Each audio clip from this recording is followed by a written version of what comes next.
The concept from dope started out while I was working in another barber shop, and I always wanted my own place to be more rather of a concept rather than just be Vince Cortez barbershop. There's a million of those, and I wanted to stand out from everybody else. So I was always thinking, what is the best way to describe the cuts that we did in our shop?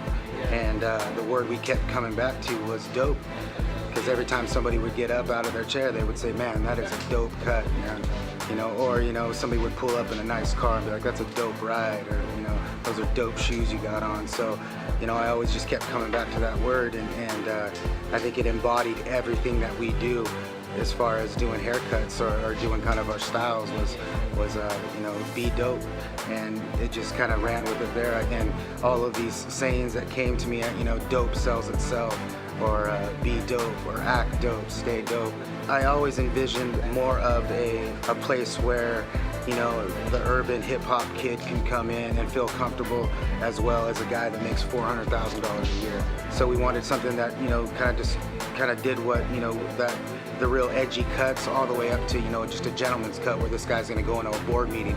That was my whole kind of idea for this place. It was more industrial kind of look, more manly stuff, from woods, bricks, metals, anything that had to do with something like that you felt you came in here and you knew it was manly, you felt comfortable like that, but you also looked around and you were like, man, this place is really cool. Every barber that I brought in because they were some of the best barbers that I've seen, that I've worked with. So I was fortunate enough to be able to handpick these guys to bring them in and kind of represent our brand. And these guys were all at the top of their game in the barber industry here in the Valley. These guys can do any cut across the board, and that was a big deal. I've been in other shops where somebody can do a really good fade, but they couldn't do a scissor cut, or they could do really good scissor cuts, but they couldn't do a skin fade. These guys can do everything from across the spectrum, and a lot of these guys are hard to get in with just because they have so much clientele. And when you sit in their chair, you can definitely see the difference rather than going to some other barbershop or something like that. These guys have invested in their craft. They are constantly working on being educated in the industry. And it was more of a mindset for me too, that I wanted these guys that had the same goals and the same ambitions that I did, coming in. All these guys want their own shop, and I'm trying my hardest to help them achieve that, just like I was helped along the way. I see, myself and them, guys that come in here and they're here, before we open, they're here till, after we close.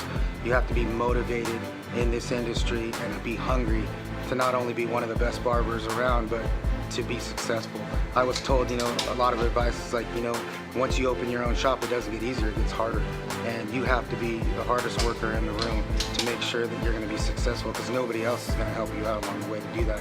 You gotta be the one that's gonna be here early, gonna stay late, to make sure that, this is your brand, and this is, a reflection on yourself. So the people that I wanna see, that look at me, I want them to see, man, this guy, not only, are they successful, but he's a hard-working dude. I'm very appreciative for Riley's being interested in our story, because I think it's such a great story, and I think it goes hand in hand to what they're doing. The blue-collar, hard-working kind of guys that want to get out there, and they're going to struggle, they're going to hit some ups and downs, but they're always going to be at the top of their game and be hungry for more.